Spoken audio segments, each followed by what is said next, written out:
नमस्कार, मी भारती शिंदे. नव्या युगाची नवी दिशा देणारी प्रबोधन दिशा न्यूज मध्ये आपले स्वागत.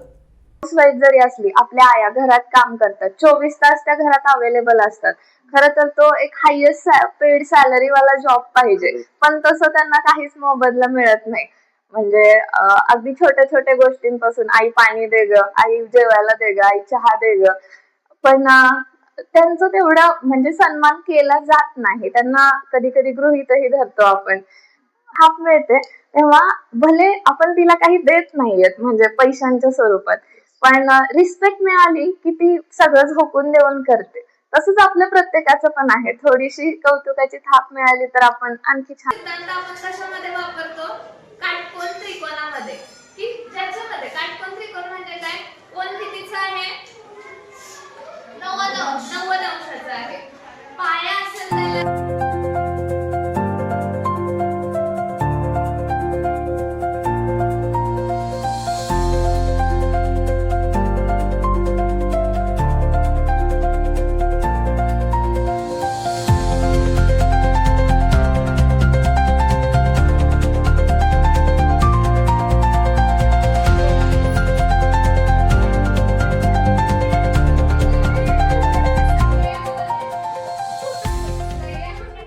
तासगाव तालुक्यातील लिंग या गावात आहे आणि या गावातली एक जिल्हा परिषदेची शाळा आहे. त्या शाळेमध्ये शिक्षक आहेत. त्यांची आपण एक त्यांचा परिचय म्हणजे त्यांनी कशा पद्धतीने स्ट्रगल करत आतापर्यंत या ठिकाणी आले ते आपण पाहणार. नमस्कार. नमस्ते. आपलं नाव काय? माझं नाव गीता सूर्यवंशी. हा, आणि मी जिल्हा परिषद शाळा लिंब येथे शिकवते. प्राथमिक शिक्षिका म्हणून 6वी ते 8वी साठी या वर्गांसाठी मी शिक्षिका आहे. आता तुम्ही शिक्षिका म्हणून काम करता. आपण बघतो की बालपणाचा सुद्धा आपण थोडासा विचार करूया. तुमचं बालपण कुठे आणि कसं गेलं आणि कुटुंबाचं एकंदरीत तुमचं म्हणजे आपण बघतो की सक्षमता आपण म्हणतो, परंतु खेडेगावात ज्या वेळेला शिक्षण घेताना परिस्थितीचा सुद्धा आपण विचार करतो आणि ते तुम्हाला आई वडिलांनी कशा पद्धतीने सहकार्य केलं? ओके. आम्ही दोघी मुली, मी आणि माझी मोठी बहीण, आणि माझा जन्म हा मूळचा पुण्यातला. माझं शिक्षण 7वी पर्यंत पुण्यात झालं. त्यानंतर आम्ही आमच्या मूळ गावी म्हणजे बार्शीला शिफ्ट झालो. त्यानंतर माझं BSc पर्यंतचं शिक्षण हे बार्शीमध्येच झालं. माझा विषय गणित आहे. गणितामध्ये मी BSc केलं. त्यानंतर 2 वर्ष मी स्वामी रामानंद तीर्थ मराठवाडा युनिव्हर्सिटीमध्ये पुढचं शिक्षण म्हणजे MSc कम्प्लीट केलं. ते मी मॅथ्स या विषयातून केलं. आणि त्याच्यानंतर 2 वर्ष B.Ed केलं. त्या दरम्यानच मी टेटचा म्हणजे शिक्षक भरतीचा पण अभ्यास करत होते आणि त्यानंतर माझं या शाळेवरती सिलेक्शन झालं 2024 साली. आता तुम्ही तुमचं मूळ म्हणजे पुणे म्हणलं की विद्येचं माहेरघर म्हटलं जातं. म्हणजे प्रत्येक जो कुणी येईल तो पुण्यातच येतो. पुण्यात तुमचं शिक्षण झालं, तुम्ही नंतर आउट म्हणजे बाहेर गेला, पुण्याच्या बाहेर गेला. पण हे करत असताना तुम्हाला शहर आणि खेड्याचा म्हणजे आपण म्हणतो ना, अरे मला सगळं काय शहरात मिळालं पाहिजे, मग तुम्ही शहरातून खेड्यात आलात, हे तुम्हाला कसं काय म्हणजे हे वाटलं? थोडस विरोधाभासच होता इथे, की आधी पुण्यामध्ये होते मी आणि तिथलं जीवनशैली म्हणजे खूप फास्ट आहे आणि त्या मानाने बार्शीमध्ये आले, भाषा पण बदलली, तिथलं कल्चर वेगळं आहे, लाईफ थोडस रिलॅक्स आहे कारण गावाकडचं वातावरण आहे. पण सुरुवातीला थोडस वेगळं वाटलं आणि ऍडजस्ट व्हायला थोडासा वेळ गेला, पण ठीक आहे. त्यानंतर आता मला बार्शी सगळ्यात जास्त आवडतं कारण की खूप रिलॅक्स लाईफ आहे आणि एन्व्हायरमेंट पण छान आहे तिथलं. पुण्यात आता सध्या खूप प्रदूषण आहे, त्या मानाने बार्शीतलं लाईफ छान आहे. म्हणजे पुणे, बार्शी आणि पुन्हा पश्चिम महाराष्ट्र म्हणजे असं तुमचं असं एक तुमची म्हणजे म्हणताना प्रवास असा झाला.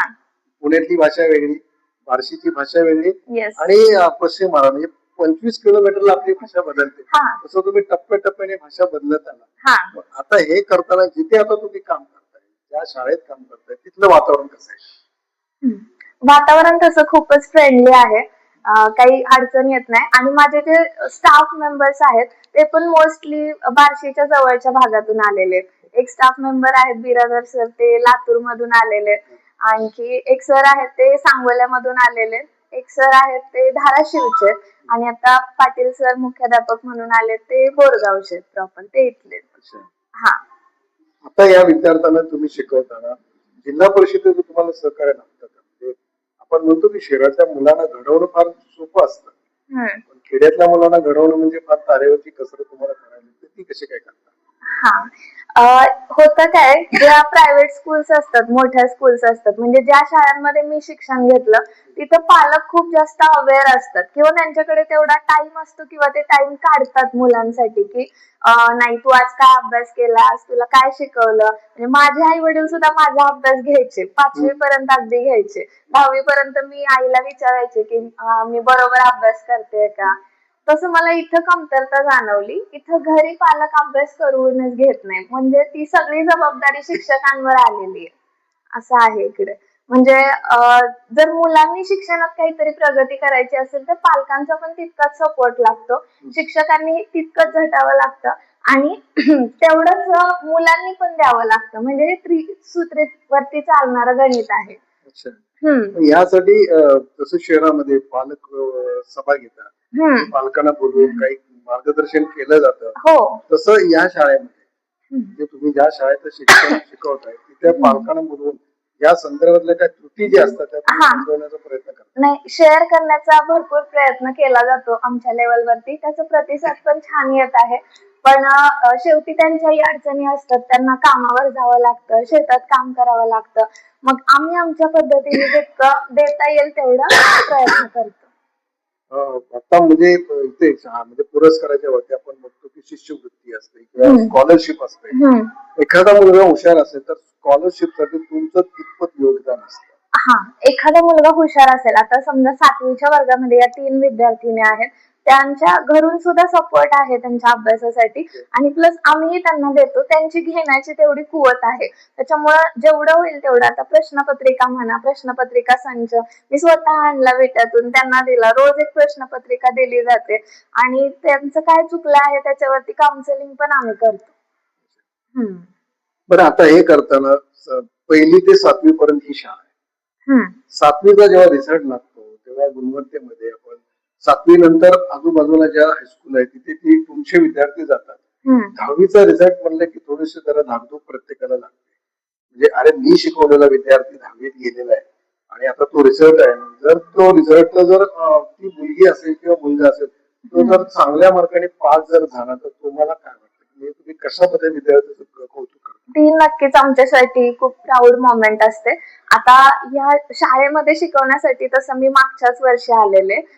माझी विद्यार्थिनी इथं 7वीला शिकत होती, ते नंतर हायस्कूलला 8वीला गेली आणि तिचा भाऊ हायस्कूलला 10वीला होता मागच्या वर्षी. तर त्याचा रिझल्ट लागला आणि त्याला 87% काहीतरी गुण मिळाले. तर तिने मला कॉल केला होता सांगण्यासाठी, मॅडम माझ्या भावाला एवढे छान मार्क्स पडले, आणि त्यांनीही मला सांगितलं. मुळात आमची ओळखही नव्हती. मग असं विद्यार्थ्यांचं कनेक्शन होत जातं, बिल्ड होत जातं. तर आता 8 मार्च जागतिक महिला दिन म्हणून साजरा केला जातो. महिलांना आज कुठल्याही क्षेत्रात महिला कमी नाहीये. प्रत्येक क्षेत्र घ्या, म्हणजे अगदी शेतात काम करण्यापासून ते पायलट, म्हणजे हा मधला टप्पा आपण आता घेणार आहे, पण हे सगळ्या क्षेत्रात काम करतात.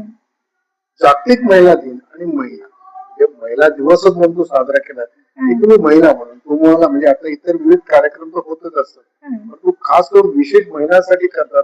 तर तो 8 मार्च जागतिक महिला दिन एक दिवस साजरा करणं म्हणजे योग्य आहे की इतर दिवशी सुद्धा महिलांचा सन्मान झाला पाहिजे असं तुम्हाला वाटतं? बरोबर आहे तुमचं. इतर दिवशी सुद्धा महिलांचा सन्मान हा झालाच पाहिजे. म्हणजे आता हाऊस वाईफ जरी असली, आपल्या आया घरात काम करतात, 24 तास त्या घरात अवेलेबल असतात. खरं तर तो एक हायेस्ट पेड सॅलरी वाला जॉब पाहिजे, पण तसं त्यांना काहीच मोबदला मिळत नाही. म्हणजे अगदी छोट्या छोट्या गोष्टींपासून, आई पाणी दे ग, आई जेवायला दे ग, आई चहा दे ग, पण त्यांचं तेवढं म्हणजे सन्मान केला जात नाही. त्यांना कधी कधी गृहीतही धरतो आपण. हा, म्हणजे फक्त त्याच दिवसासाठी असं त्यांना रिकॉग्निशन मिळावं असं नाहीये, पण तो एक दिवस साजरा केला जातो आणि त्या दिवशी का होईना आठवणीत ठेवलं जातं की महिलांनी काय काम केलेलं आहे. आता तुम्ही म्हणालात की ही खरोखर आहे की 24 तास महिला नोकरी करत असेल, घरातलं काम करत असेल, म्हणजे झोपणं ही थोडीशी विश्रांती असते, पण त्या झोपण्यात सुद्धा पुढच्या दिवसाचा विचार करत असते. तर त्या गृहिणीचा, तिचे पती असतील, तिची मुलं असतील किंवा घरातलं संयुक्त फॅमिली असेल, तर त्यांनी सुद्धा तिचं कौतुक करणं कितपत म्हणजे कळलं पाहिजे की नाही? केलंच पाहिजे, 100% केलं पाहिजे. जेव्हा कौतुकाची थाप मिळते तेव्हा भले आपण तिला काही देत नाहीयेत म्हणजे पैशांच्या स्वरूपात, पण रिस्पेक्ट मिळाली की ती सगळं झोकून देऊन करते. तसंच आपल्या प्रत्येकाचं पण आहे, थोडीशी कौतुकाची थाप मिळाली तर आपण आणखी छान हा काम एक करतो. अजून दुसरा मुद्दा असा आहे की आपण बघतो की पूर्वीच कुटुंब एकत्र असायचं, आजी आजोबा वगैरे वगैरे. आता ते विभक्त झालेले आहे. मी हम्म. माझा पती आणि पतीने म्हणायचं माझी पत्नी, त्याच्या पलीकडे जायला कोणी हम्म. मागत नाही. पण जेव्हा ती मुलं होतात त्या मुलांवरती संस्कार घडवण्यासाठी जसे आजी आजोबाचे जे संस्कार घडतात हम्म. तसं आजच्या युवा पिढीमध्ये कुठेतरी ती तफावत दिसून येते.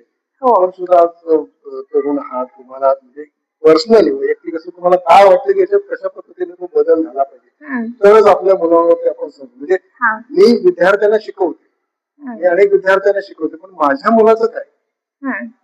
माझ्या मुलाच्याकडे मला वेळ मिळाला नाही, माझा मुलगा दुसऱ्या कुठल्या तरी पाहण्याघरात असतो, हम्म. त्याच्यावर संस्कार किती असतात ते मला माहित नसतं. एक एक्झाम्पल, हम्म. तुम्हाला काय वाटतं की ह्यात कशा पद्धतीने आजच्या युवा पिढीने सुद्धा लक्ष दिलं पाहिजे? हम्म. मला असं वाटतं की जे पूर्वी चालायचं म्हणजे जॉईंट कुटुंब अशी पद्धत, तर ती सर्वात बेस्ट आहे. तिथं विद्यार्थ्या म्हणजे जे त्या घरातलं अपत्य आहे त्याला वेगळे असे संस्कार करण्याची गरज नाही पडत. जो काही पेशन्स, संयम, नम्रता असते हे गुण आपोआपच त्याच्यामध्ये बिल्डअप होत जातात. पण आताच जसं तुम्ही म्हणलात की कामानिमित्त म्हणला, दोघच जण जोडपे आहेत, शहरात कुठे गेलेले आहेत, त्यांच्या मुलाकडे दुर्लक्ष होतंय. त्या मुलाकडे पाहिलं आपण तर तो थोडासा असा इम्पेशंट असतो, म्हणजे त्याच्यामध्ये संयम नसतो, पटकन रागाला येतो, असे बरेच अवगुण त्याच्यामध्ये येत जातात. तर मला असं वाटतं की जॉईंट फॅमिली इज बेस्ट. आता हे तुम्ही जिल्हा परिषद, पण तुम्हाला असं वाटतं का की अरे मी खेड्यातच, माझं लाईफ मी खेड्यातच का काढावं, किंवा खेड्यात आलं पाहिजे? आता सरकार सुद्धा काय करतं की शहरात जाण्यापेक्षा खेड्यातच असे क्षेत्र निर्माण करा, उद्योग क्षेत्र असेल, शिक्षण क्षेत्र, ते वाढवत आहेत. तर त्या बाबतीत सुद्धा तुम्ही आता एक तुमचा अनुभव आहे शेअर करता की नाही, मला खेड्यात सुद्धा मी हे करू शकते, शहर आणि खेड काय वाटतं? शहर आणि खेड इथं आल्यानंतर मला असं वाटतं की ह्या विद्यार्थ्यांपर्यंत मी पोहोचू शकते, माझ्याकडे काहीतरी नॉलेज आहे, मी त्यांना देऊ शकते. हे माझ्यासाठी खूप छान गोष्ट आहे. म्हणजे मी असाच विचार करायचे आधी की अरे आपण शहर सोडून गावाकडे आलोय, कायम इकडेच राहायचं का. पण आता पाहते तर वाटतं की मी त्यांना खूप काही देऊ शकले, पुढे चालून ते काहीतरी छान करू शकतील त्यांच्या लाईफ मध्ये. आता हे तुम्ही खेड आणि शहरातला पण फरक तुम्ही सांगितलात, परंतु वातावरण ज्याला आपण म्हणतो प्रदूषण, म्हणजे हा. शहरात बघितलं तर प्रदूषण, पर्यावरण हा प्रकार तिकडे येतोच. हम्म. खेड्यातल्या वातावरणाबद्दल तुम्हाला काय वाटतं? तसं आरोग्याच्या दृष्टीने बघितलं तर खेड्यामधलं वातावरण छानच आहे, गावाकडचं जे वातावरण आहे ते छानच आहे. मला या संदर्भात एखादा पुरस्कार वगैरे कसा मिळाला का की जेणेकरून तुम्ही एक गुणवत्ता, ज्याला आपण म्हणतो प्रत्येकाची गुणवत्ता असेल, त्याच्यातून प्रशासन असेल किंवा सामाजिक संस्था असेल त्या पुरस्कार सुद्धा देतात, असा काय तुम्हाला पुरस्कार मिळालेला आहे? ओके.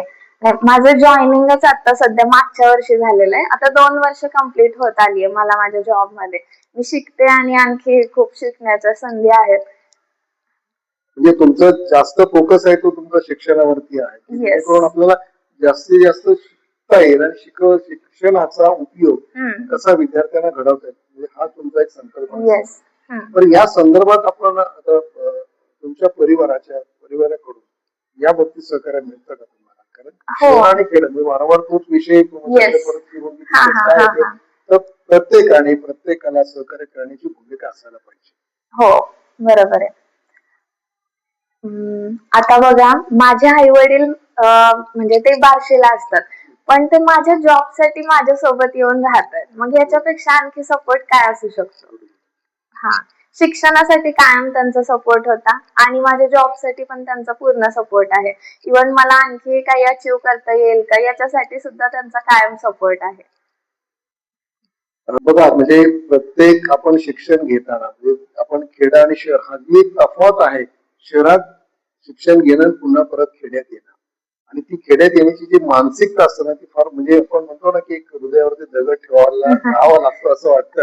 आणि तो ठेवून आज मॅडम या शाळेमध्ये एका छोट्याशा 1200 लोकवस्ती असलेल्या शाळेमध्ये हा शिक्षण मुलांना देत आहेत आणि ते मुलं घडवत आहेत आणि त्याचा जो त्यांना सार्थ अभिमान वाटतो की नाही मी विद्यार्थ्यांना घडवते मग ते कुठे असो, प्रदूषणाचा विषय असेल, उलट वातावरण निर्मिती असायला पाहिजे जिथे आपलं शरीर सुदृढ असलं तरच आपण हे करू शकतो असं त्याने दुसरी महत्वाचं त्यांनी सांगितलं की आईचं महत्व त्यांनी सांगितलं की 24 तास ती काम करत असते, तिच्याकडे कुणी बघत नाही, तिची गुणवत्ता कोणाच्या लक्षात येत नाही, पण सगळ्या गोष्टी आम्हाला अगदी ऐकल्या पाहिजेत आणि त्याही त्यांनी सांगितलं की त्यांची सुद्धा म्हणजे त्यांच्याबद्दल सुद्धा आदर प्रत्येकाच्या मनामध्ये असायला पाहिजे आणि विद्यार्थी जेव्हा पास होतो तो जेव्हा चांगल्या मार्काने पास होतो त्याचा आनंद म्हणजे तो आनंदच वेगळा असतो तर माझ्या हातून घडलेला विद्यार्थी असतो आणि अशा पद्धतीने त्यांचं जे भविष्य ते घडवण्याचा प्रयत्न करतायत आणि जागतिक महिला दिन हा एक दिवस जरी असला तर तो महिलांची एक आठवण होते असंही ते म्हणाले,